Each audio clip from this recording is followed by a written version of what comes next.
When you're a spy, conducting business inside a restaurant or bar isn't just about finding a comfortable place to have a conversation. It can also save your life. You want to make sure you get out of a meeting without a bullet to the back of the head. Schedule your meeting inside a McDonald's playland. There's no rule that says homicidal maniacs won't kill you in front of Ronald McDonald and Grimace, but the typical murderer tends to avoid crowded venues filled with small children eating Happy Meals. You want to kill someone and get away with it, do it in the middle of the night, in the person's home, and use a silencer on your gun and a pillow on the person's head, which will help absorb the sonic boom the bullet makes while traveling through the air. Do it right, and you'll have enough time to wipe down all the surfaces you might have touched. Do it wrong, and you can still be in a country without extradition before anyone finds the body.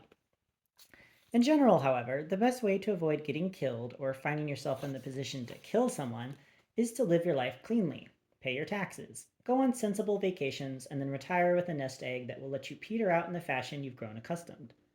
That way, you'll be able to eat or drink anywhere you desire without first making sure you know all the possible exit points, which is precisely what I did when I walked into the Purdy Lounge. The Purdy is a perpetually dark bar in South Beach that's decorated like a 1970s living room, specifically a bachelor's living room. Lots of sofas, recliners, lava lamps, and sticky surfaces. They even had a table stacked with board games. I was there to meet Barry, my favorite money launderer. He had called the night before and asked if I could help him out with a favor. I had the sense he wasn't looking for someone to pick him up at the airport. After my eyes adjusted to the darkness and I figured out that the only obvious way out was the way in, I found Barry sitting across the bar in a ripped up Barcalounger. He had something on his lap that glowed bright yellow, then red, then blue, then green, and then repeated the sequence again, this time faster. When I was a little closer, I realized it was a game of some kind, which was a relief. I half expected Barry's favor was going to involve me clipping either the blue or the black wire on this device, thus saving or killing us both. Across from Barry was an orange butterfly chair and a brown beanbag. Neither looked comfortable. Not in 1976, not now. So I just stood in front of Barry and hoped he'd get the hint. Or he'd stand up and we'd walk down to the Carlito, which at least allowed sunlight. When I was a kid, this game was like alien technology, Barry said. What was it called again? I said. Light Bright? He flipped it over so I could see the name in the center of the game. Simon, Barry said. He set it back on his lap and watched the blinking lights with great intensity and then tried to match the pattern by pressing on the corresponding lights but kept getting it wrong. Like how? Like Simple Simon, I said. That sounds right, he said. He tried to match the pattern again, but was met with only a blunt buzzing sound. Maybe it would be easier if you took your sunglasses off, I said. See, that's the challenge, Barry said. They're tinted green, to keep the harmful UVs away. So that evens the playing field. All the colors are the same now, just in different shades. That's fascinating, Barry, I said. Keeps the mind sharp, he said. You want to turn when I'm done? I'll pass. I looked around the bar. The bartender was a college age girl with tattoos on her shoulder and neck. Not like a criminal per se, but like a woman who just saw too many movies about women who work in bars or just listened to too much Lucinda Williams. One day she'd be 70 and walking these same streets with a portrait tattoo of Jimi Hendrix on her shoulder and would have to explain to her grandchild why she had a picture of a man from history on her skin. There were two men I pegged as German tourists, yellow socks, sandals, shorts with too many pockets, sitting on a sofa drinking tall glasses of beer and talking too loudly about how drunk they were while simultaneously setting their coasters on fire. There was a woman sitting alone at a table near where the DJ was setting up his rig at the other end of the lounge. She had the kind of face that made you think she might be famous or at least bought a lot of magazines with famous women on the cover. The difference was that she was sort of crying in a weird huffing way, like she wanted everyone to know something was wrong with her, but didn't really want anyone to talk to her. The end sum was that it didn't look like anyone here was planning on shooting me, so when Barry didn't seem to take the hint and continued to let me stand and watch him play Simon, I pulled up the beanbag and sat down. Barry gave the game one more pass and then dropped it down on the TV tray erected next to the Barcalounger.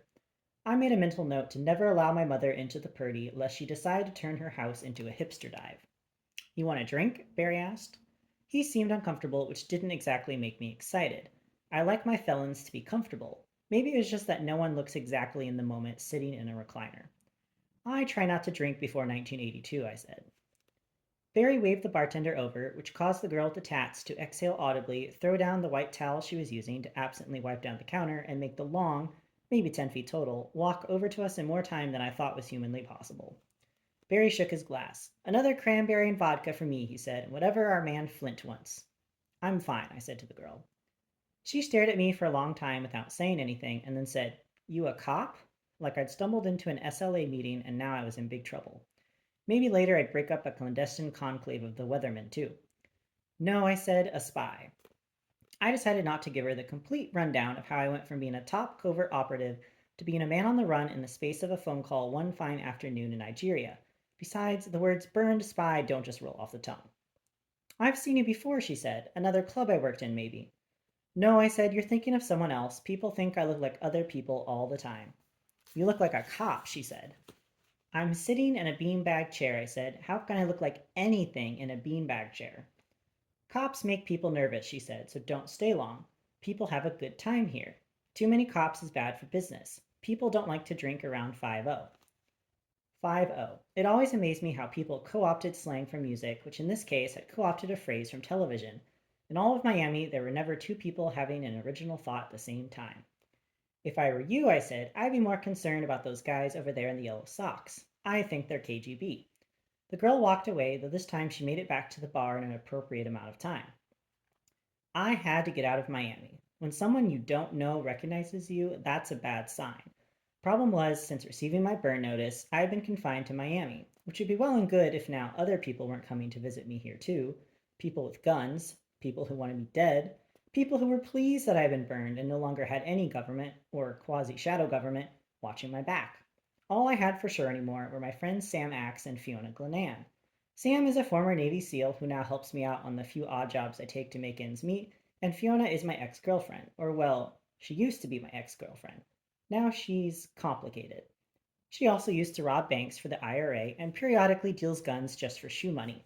And sometimes she helps me out with my clients, and sometimes, well, sometimes she's not my ex girlfriend for the night, too. Like I said, she's complicated. And then, of course, I also had friends like Barry, people who could get me things I needed, people who referred work in my direction, people who, on a few occasions, had put their ass on the line for me. When I returned to Miami after getting my burn notice, I knew I could still turn to Barry for help. He might ask a few questions just to make sure he wasn't going to find himself looking down the barrel of a gun or staring at an indictment, but for the most part, he was as cool as the other side of the pillow. He did his job, got his fee, and walked away like nothing ever happened. You treated Bad Check Barry well, Bad Check Barry treated you well.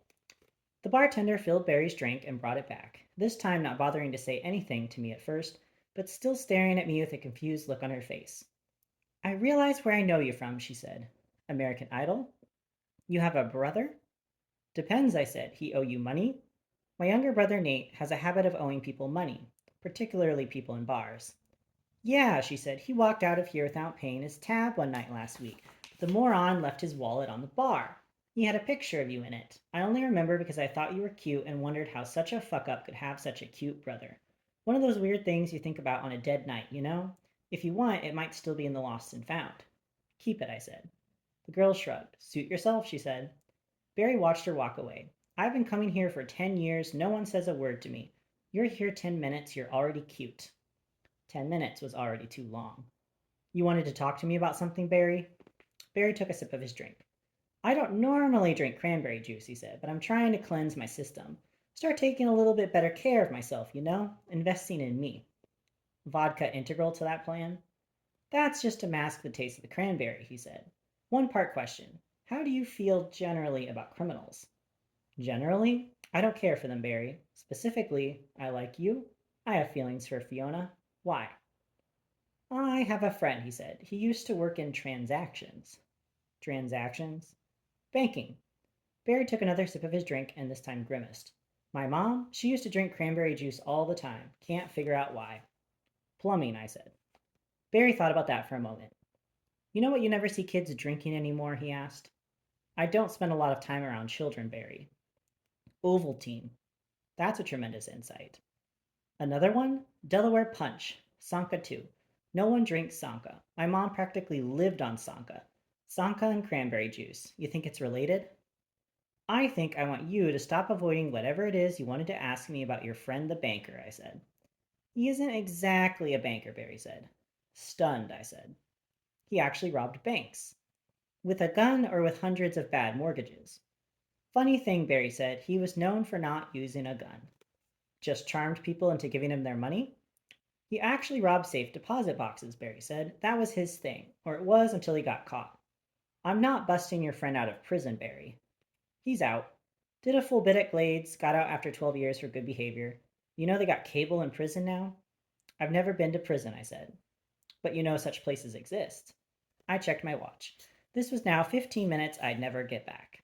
Across the way, the Germans were now trying to set fire to the pools of spilled beer on their table. Barry, I don't mean any offense here. We're friends. You've done me a lot of favors. But if you don't tell me what you need in 5 minutes, I'm going to ask those German tourists to set me on fire. Barry nodded once, but then didn't say anything for a moment, which I took to be a bad sign. Barry isn't an especially chatty guy. Oh, he'll go on at some length about things he's really interested in: forgeries, gold bullion, places one can purchase black market kidneys on the cheap. But what makes Barry an especially good financial criminal is that he's quick to get in and out of a situation.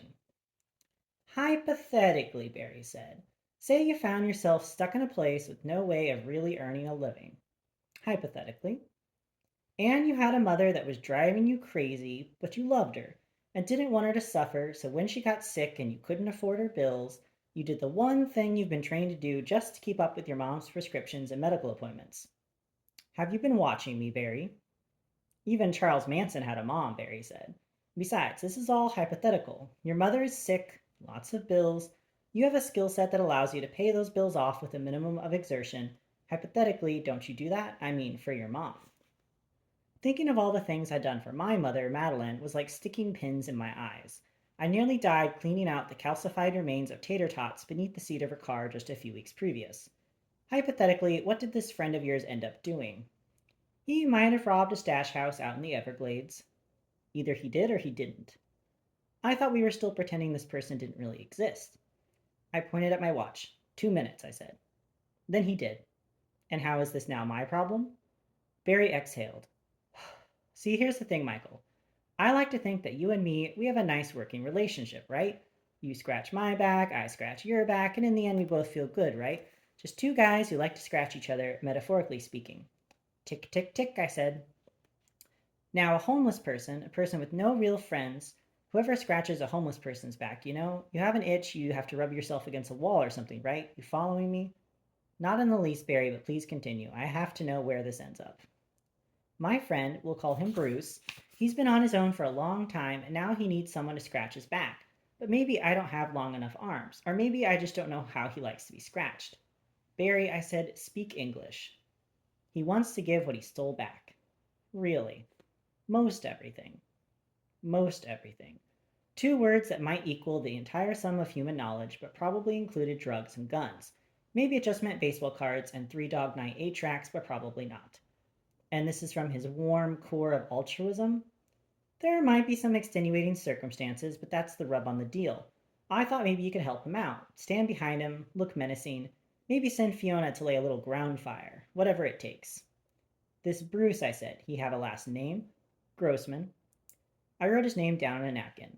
Let me have Sam check him out. He turns out to be a fraud. He can play Robin Hood all by himself. I don't think Robin Hood stole from people and then gave them their stuff back, Barry said. You're thinking of the Thomas Crown affair, the one with that guy who was James Bond. You get the point, I said. Know what I don't understand, Barry said? All these guys you see in movies running around playing spies, how come no one ever kills them? 40 years James Bond has been running around killing people and no one bothers to just drop a bomb on him? He even went to the moon. Crazy, right? I stood up to leave, but Barry kept his seat. This Bruce, he a good friend? Taught me a lot of my tricks, Barry said. Back in the day, he was one of the best, an honor to the profession.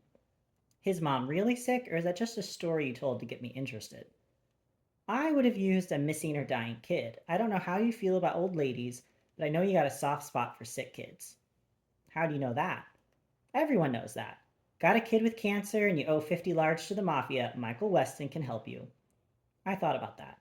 It would have been a much easier way in. Helping a needy bank robber wasn't exactly my wheelhouse. Let me check this Bruce Grossman out, I said. I have questions, I'll find you. You always do, Barry said.